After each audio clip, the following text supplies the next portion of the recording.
Historias que sorprenden. Historias que sorprenden. En Historias que sorprenden, la vida de San Judas Tadeo.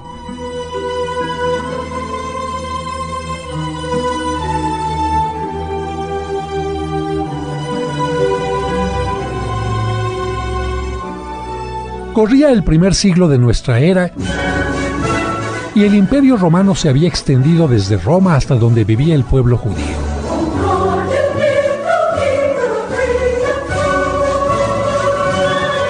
En aquel momento, dos romanos que se dedicaban a cobrar los impuestos se detuvieron un momento para descansar y refugiarse de los abrasadores rayos del sol. Gracias al general Pompeyo, desde hace más de 70 años, estas tierras de Palestina deben de pagar impuesto al César, porque fueron conquistadas por él para el imperio. Sí, pero no ha sido fácil porque el pueblo judío no acepta que nadie los domine. Por eso no han faltado quienes se rebelen en contra nuestra o del emperador César Augusto. Pues allá ellos, porque bien saben que cualquiera que se rebele contra el César puede sufrir la pena de muerte y hasta ser crucificado. Y así, con el escarmiento de los condenados, los demás se mantienen tranquilos. Mientras paguen impuestos y obedezcan al César, no tendrán problemas. Precisamente para eso, César Augusto mandó hacer un censo haciendo que cada jefe de familia se registrara en su lugar de nacimiento. Así pudo saber cuántos hombres hay en este territorio y, por lo tanto, cuántos impuestos deben entrar a las arcas del imperio. A nosotros nos toca solamente recorrer los distintos territorios para hacer llegar a Augusto los impuestos colectados. Y ahora nos han enviado a esta parte del territorio. Pues creo que ha sido uno de los mejores lugares porque este lago es maravilloso y su clima muy agradable. Aquí podemos comer pescado fresco y alimentarnos también con los frutos del lugar, higos, granadas y dátiles. ¿Y qué tal el aceite de oliva y las aceitunas? Tienen un sabor increíble. Bueno, ya descansamos. Ahora nos toca alejarnos un poco del lago para visitar una población llamada Nazaret, pero no está tan lejos. Así que por la noche seguramente estaremos de vuelta a las orillas del lago.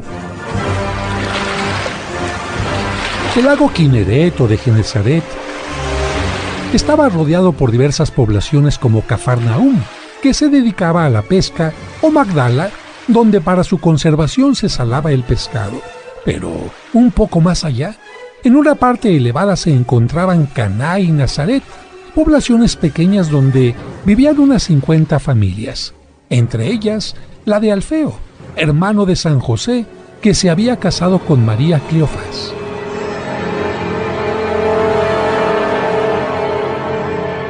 Alfeo, qué bueno que regresaste pronto porque siento que el nacimiento del niño ya está cerca.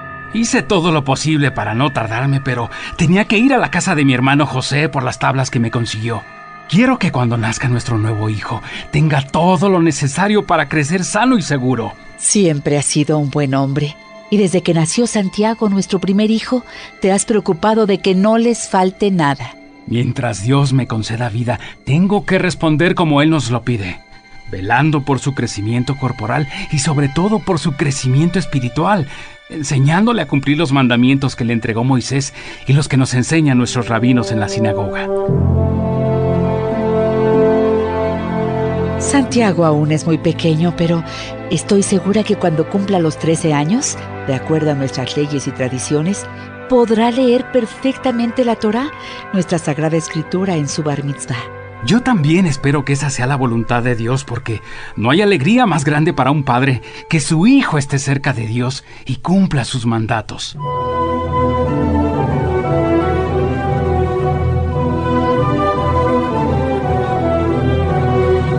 Mientras Alfeo y María Cleofás conversaban, le llegaron a ella los dolores del parto y gracias a la ayuda de las vecinas le llegó el momento de dar a luz.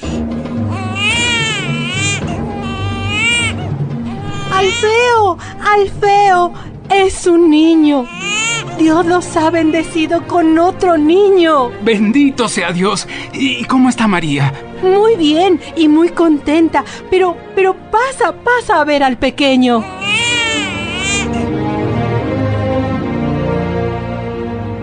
No solo la casa de Alfeo y María Cleofás, sino toda la población de Nazaret se llenó de alegría con el nacimiento de aquel pequeño. Incluso José, el hermano de Alfeo, y su esposa, la Virgen María, acudieron a visitarlos para manifestarles su afecto.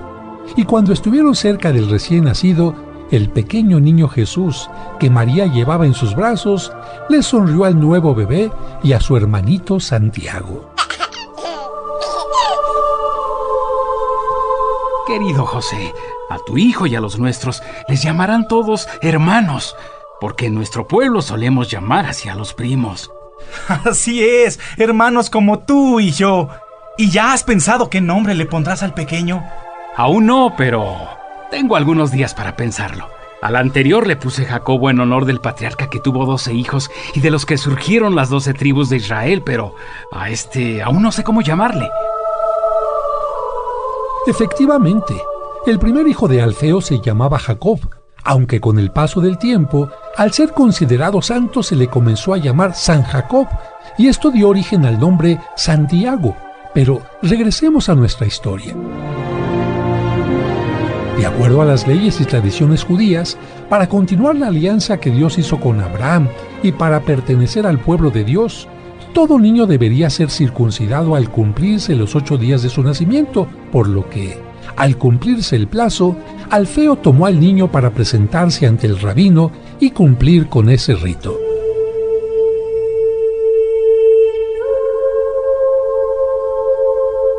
María, hoy se cumplen los 8 días del nacimiento y debo llevar al niño a la sinagoga. Bendito sea el Señor, Alfeo. Hoy por la circuncisión se unirá al pueblo que Dios quiso formar desde Abraham. Tú bien sabes que yo no puedo acompañarte porque, según las leyes de Moisés, las mujeres debemos purificarnos durante 40 días después del parto antes de podernos presentar en los lugares sagrados. Pero seguramente te acompañará tu hermano José y los otros hombres del pueblo. Así es. Hoy es día de fiesta para nuestra familia y para todo el pueblo de Nazaret.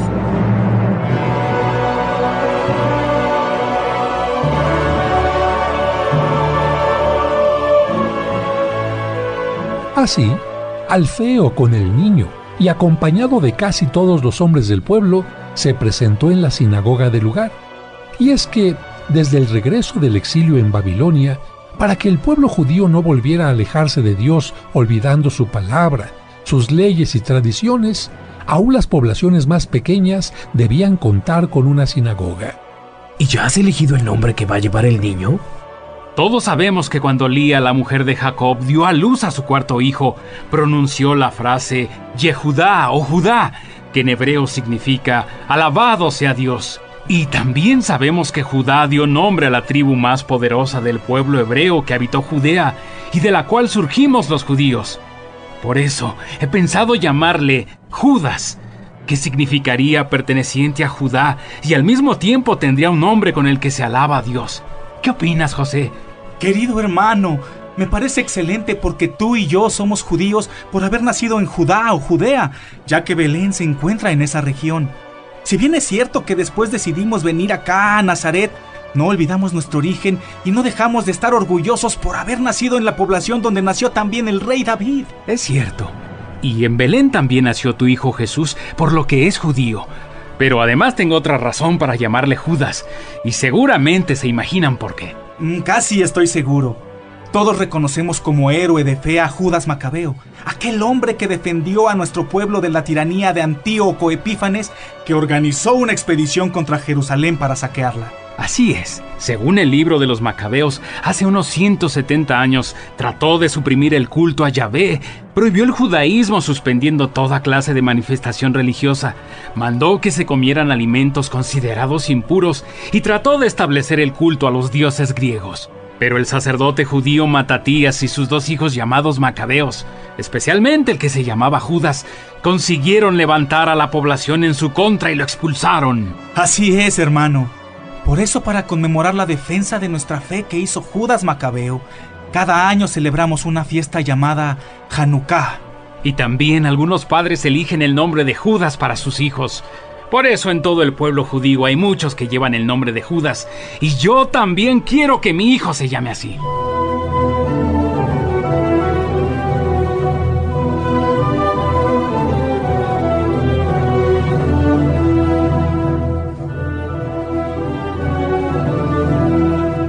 De esa manera, el segundo hijo de Alfeo y María Cleofás recibió el nombre de Judas, pero para diferenciarlo de otros que llevaban el mismo nombre, le añadieron el nombre de Tadeo, que significa valiente para proclamar su fe.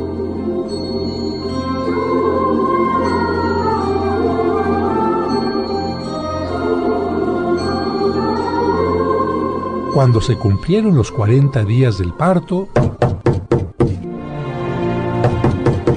¿quién estará tocando a nuestra puerta?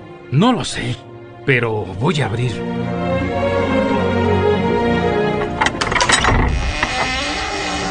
Alfeo, que Dios bendiga esta casa y a la familia que en ella habita. Vengo a recordarte que hoy se cumple el tiempo de purificación de María Cleofás, tu esposa. Así es, Rabuni. De hecho, estamos preparando todo para viajar a Jerusalén y cumplir con lo que nos pide la ley, pero pase, por favor.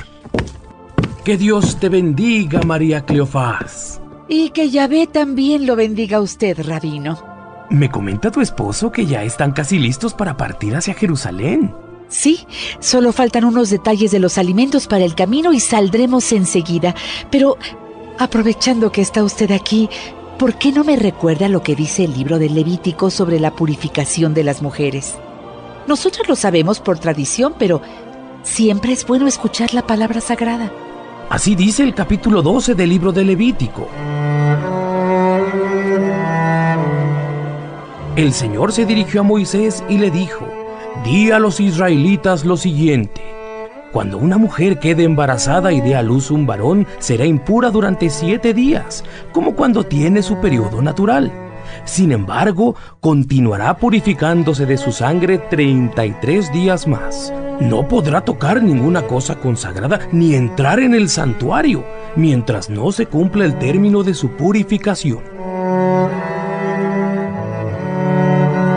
Y así lo he cumplido. ¿Pero qué dice la Escritura cuando se cumple el plazo? El texto mencionaba que en tiempo de Moisés, bendito sea Moisés, la mujer debía presentarse en la tienda donde se guardaba el arca de la alianza, pero ahora se debe presentar en el templo de Jerusalén que guarda esa arca. Así dice la Escritura.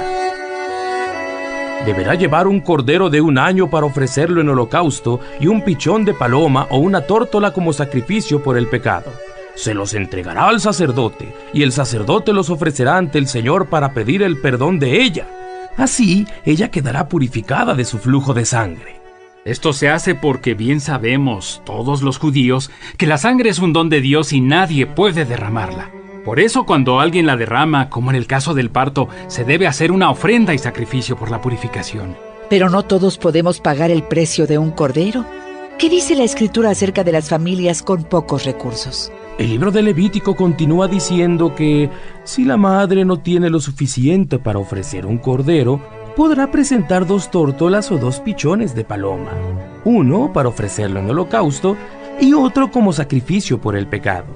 Entonces el sacerdote pedirá el perdón de ella y ella quedará purificada. Como lo hizo el sacerdote en el templo de Jerusalén cuando te presentaste después del parto de Santiago.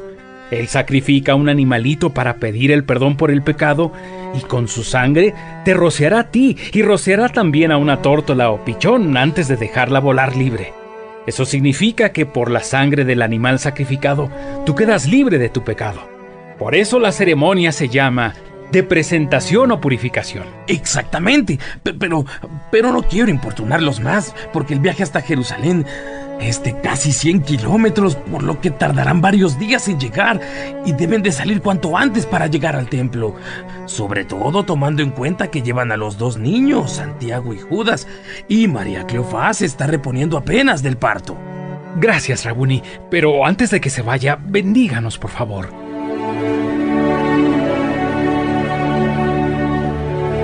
Que el Señor los bendiga y los guarde. Que haga resplandecer su rostro sobre ustedes y tenga misericordia. Que alce su rostro sobre ustedes y les conceda la paz. Amén. Que así sea.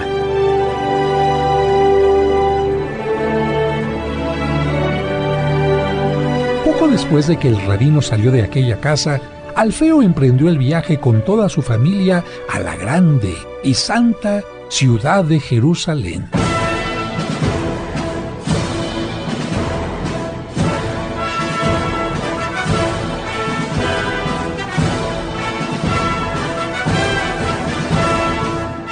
Finalmente, después de varios días, vieron las ciudades del Monte de los Olivos.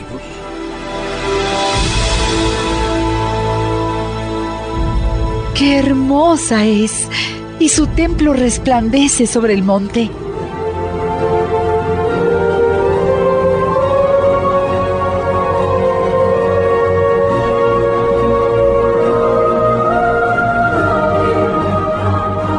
Sí, y mira, a un lado está el monte Sión. Ese es el lugar donde el rey David tenía su palacio y donde todavía se venera su tumba. Efectivamente, la ciudad de Jerusalén con sus murallas, torres y sobre todo el gran templo era una ciudad maravillosa a la que llegaban todos los judíos para cumplir las leyes y ritos de su pueblo.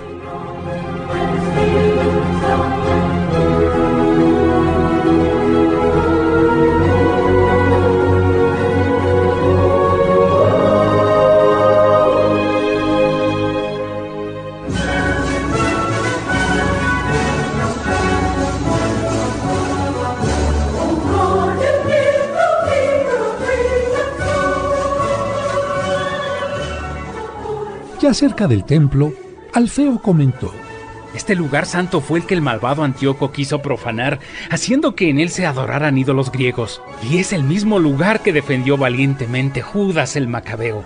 Por eso me siento orgulloso de que, en su honor, nuestro pequeño lleve ese nombre. Después de cumplir con lo que mandaba la ley, la familia de Alfeo regresó a su hogar.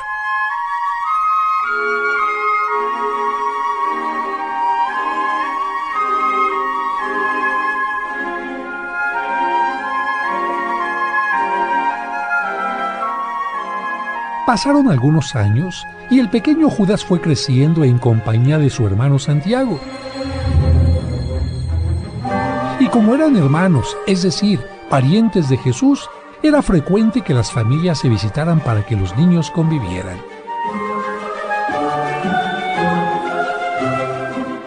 ¡Aquí no me alcanzan! ¡Claro que sí, Jesús! Ya verás cómo mi hermano y yo corremos más rápido que tú.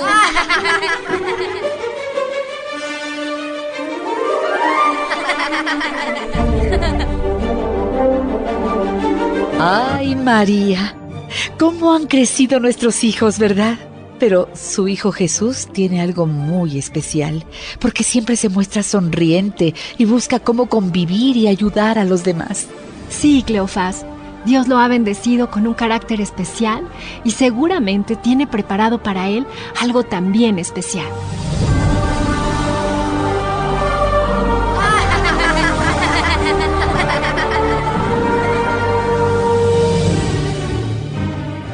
Y así era. Jesús tendría una misión muy especial, y para ella invitaría a que le siguieran sus primos Santiago y Judas.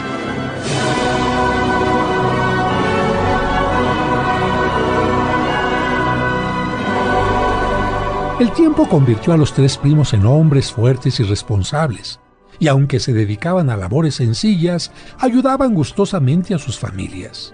Jesús, como José, su padre, se había vuelto un experto en trabajar la madera, y ahora que José había fallecido, era quien sostenía el hogar de Nazaret. Por su parte, Santiago y Judas no se cansaban de colaborar con sus labores desde el campo a que su padre Alfeo y su madre María Cleofás no carecieran de lo necesario. Pero pronto, los tres hombres dejarían su hogar para integrar una nueva familia. Poco después de que el Espíritu de Dios descendió sobre Juan el Bautista para pedirle que preparara el camino del Mesías, también descendió sobre Jesús para indicarle que había llegado el tiempo de cumplir su misión, salvar al mundo, por lo que después de recibir el bautismo de manos de Juan, se retiró al desierto para preparar su misión. Es necesario que ayune y haga oración para que nada ni nadie me aleje o se interponga en lo que debo hacer.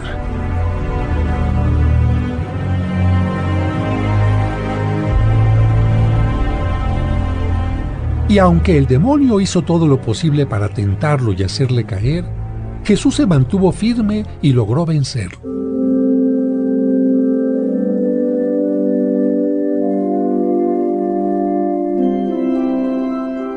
Después de esto, Jesús debía abandonar Nazaret y buscar un lugar para vivir que le facilitara predicar en todas las poblaciones que estaban alrededor del lago. Mamá, tengo que dejar Nazaret para poder cumplir mi misión. Pero tú sabes que no te abandonaré. Vendré a visitarte con frecuencia y tú también podrás venir a donde yo estaré. No te preocupes, hijo. Toda la gente de Nazaret es muy buena y no me faltará nada. Además, nuestros parientes, Alfeo y María Cleofás, siempre están al pendiente de mí. Que Dios te bendiga.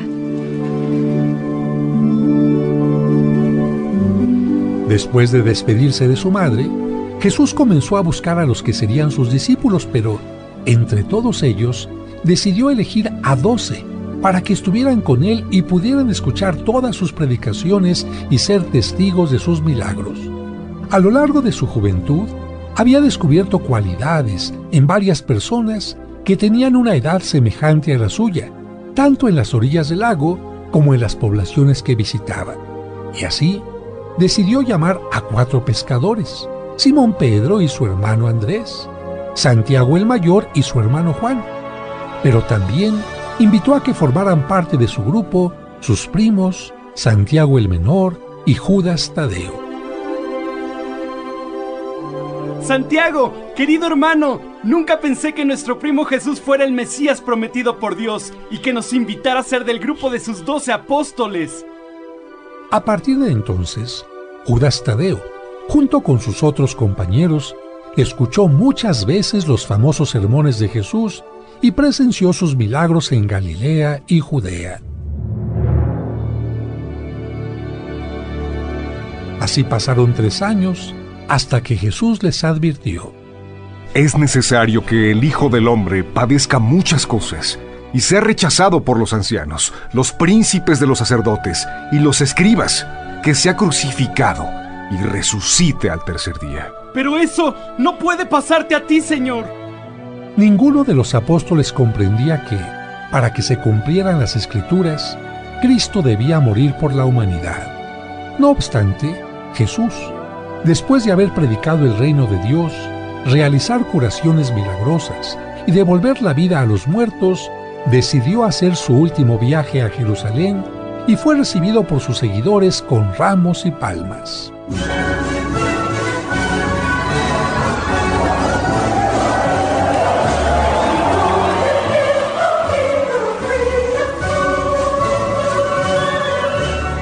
Cuatro días después, el jueves, reunió a sus apóstoles y, durante la llamada última cena, les enseñó el valor del servicio, lavándoles los pies, el mandamiento del amor y, tomando pan y vino, los consagró sacerdotes instituyendo la Santa Misa.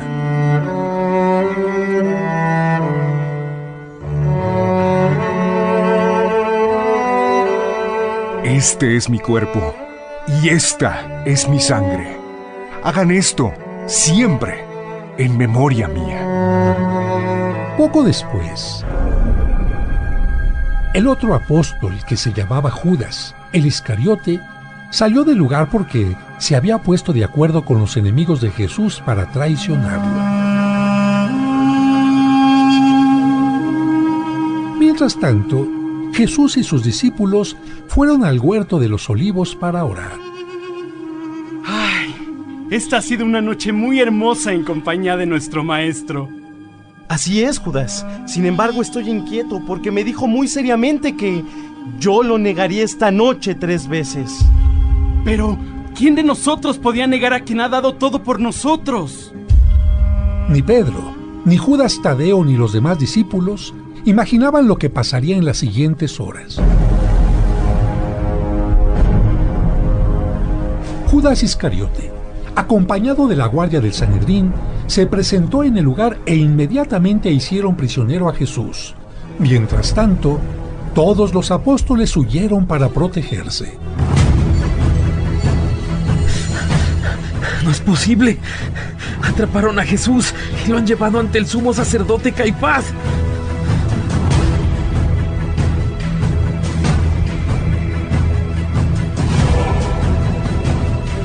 Pedro y Juan lograron acercarse a la casa de Caifás, pero cuando descubrieron a Pedro, él negó a su maestro en 3 ocasiones.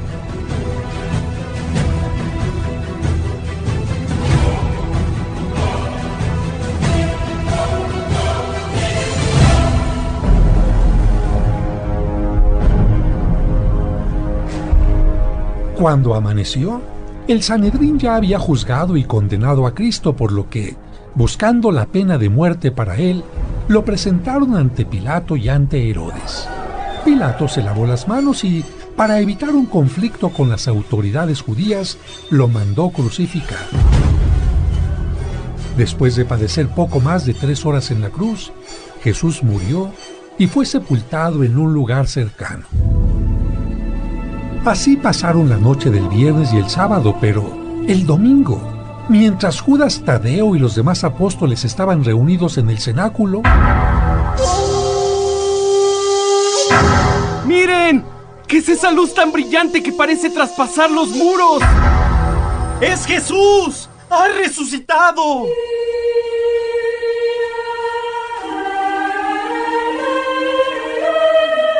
En efecto, Jesús cumplía su palabra y mostraba su poder por encima de la muerte y el pecado.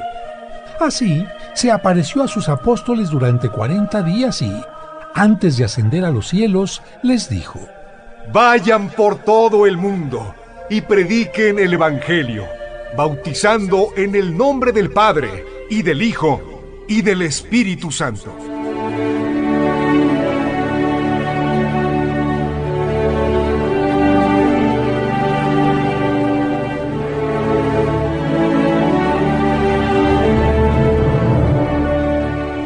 Diez días después, para que los apóstoles pudieran cumplir con este mandato, Jesús les envió al Espíritu Santo, que descendió sobre ellos en forma de lenguas de fuego. Así, ellos decidieron separarse y llevar el Evangelio a distintas regiones. Judas, nuestro maestro nos recomendó que fuéramos de 2 en 2 a llevar la buena noticia. Nosotros podemos hacerlo juntos. Está bien, Simón. Iremos a Mesopotamia.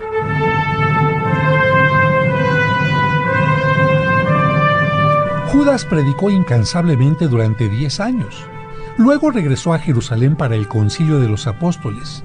Después, se unió a Simón en Libia, donde ambos predicaron el Evangelio a los habitantes de aquel país. En toda esta región desconocen al verdadero Dios y dan culto a ídolos. Tenemos que ser más tenaces para lograr la conversión de todos sus habitantes y asegurarles la vida eterna. Lamentablemente, no eran bien recibidos en todas partes. En cierta ocasión, los apóstoles intentaban convertir al rey, pero los magos del monarca les prepararon una trampa y ante el rey los rodearon de serpientes venenosas. ¿Pero qué es esto? ¡Decenas de serpientes venenosas! No se preocupe, Majestad. No debe de temer. Por el contrario, esta es una oportunidad de mostrar el poder del Dios vivo.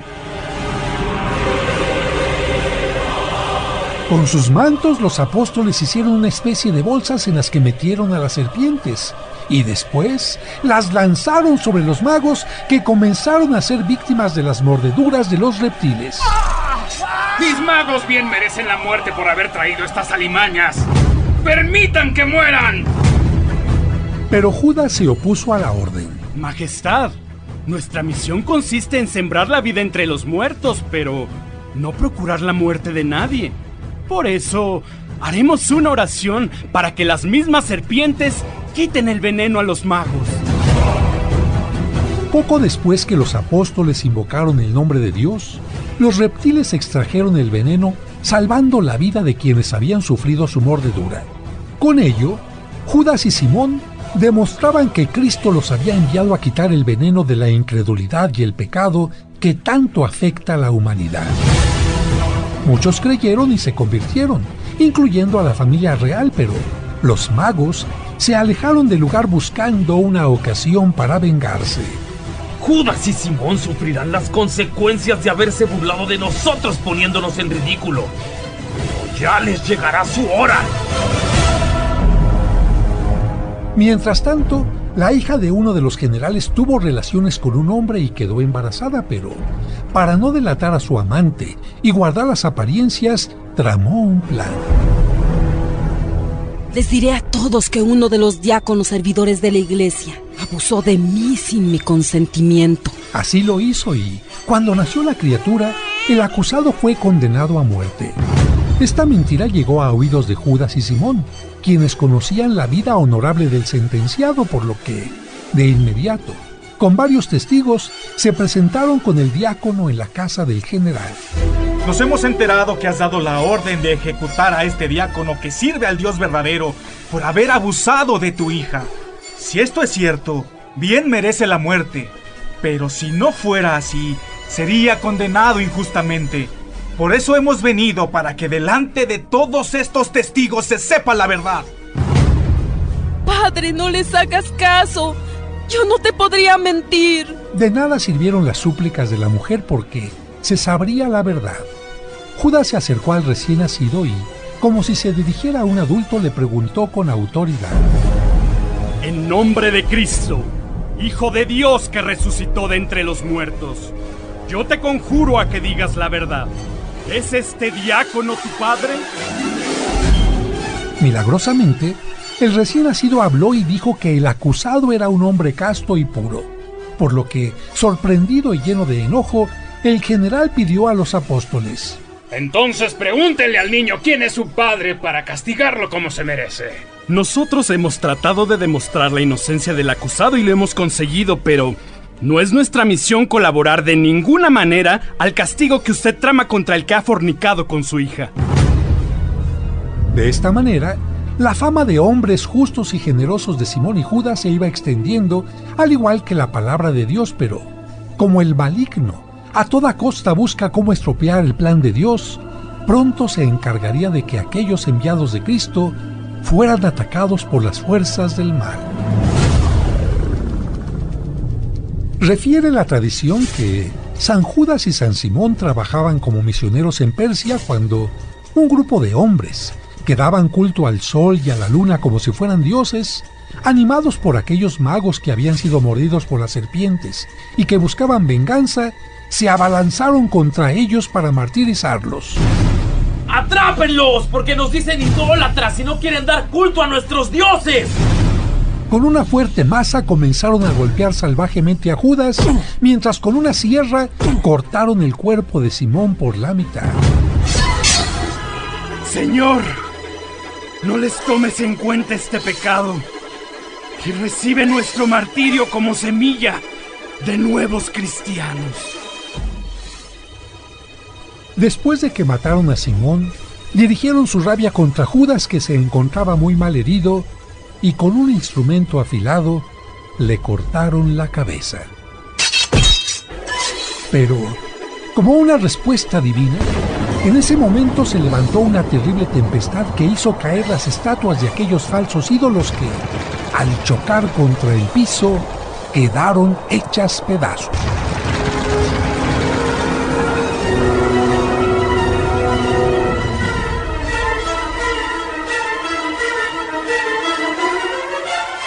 Los discípulos de los apóstoles recogieron sus cuerpos con mucho cuidado y, con el paso del tiempo, los trasladaron hasta Roma, donde hasta el día de hoy se veneran en la Basílica de San Pedro, en una capilla que lleva sus mismos nombres. San Judas Tadeo escribió una carta que podemos leer en el Nuevo Testamento. Muy probablemente fue escrita antes de la caída de Jerusalén, entre los años 62 al 65. En ella, denuncia las herejías de aquellos primeros tiempos y pone en guardia a los cristianos contra la seducción de las falsas doctrinas. Habla del juicio que amenaza a quienes llevan una mala vida y condena los criterios mundanos, la lujuria y a quienes por interés adulan a la gente. Anima a los cristianos a permanecer firmes en la fe y les anuncia que surgirán falsos maestros que se burlarán de la religión, a quienes Dios, En cambio, les tiene reservada la condenación. Aconseja que no seamos del grupo de los que son murmuradores, descontentos de su suerte, que viven según sus pasiones y emplean palabras indebidas. Dice que los que tienen fe pero no hacen obras buenas son como 3 cosas: nubes que no tienen agua, árboles sin fruto y olas con solo espuma. También dice que los que se dedican a la fornicación o pecados de impureza pueden perder la felicidad eterna. A la soberbia de los malos contrapone la humilde lealtad del arcángel San Miguel. Anima a los cristianos a levantar un edificio espiritual llevando una vida fundada en la fe, el amor a Dios, la esperanza y la oración. Alienta la práctica del amor al prójimo. Exhorta a los cristianos a que sean pacientes y con sus vidas virtuosas conviertan a quienes están lejos de Dios. Finalmente, termina su carta con esta bella oración y alabanza. Sea gloria eterna a nuestro Señor Jesucristo, que es capaz de conservarnos libres de pecado, sin mancha en el alma y con gran alegría.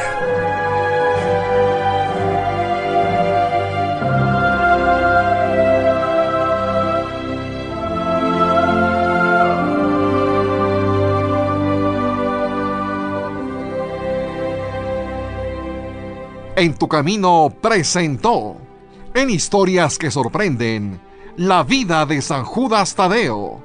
Gracias por escucharnos.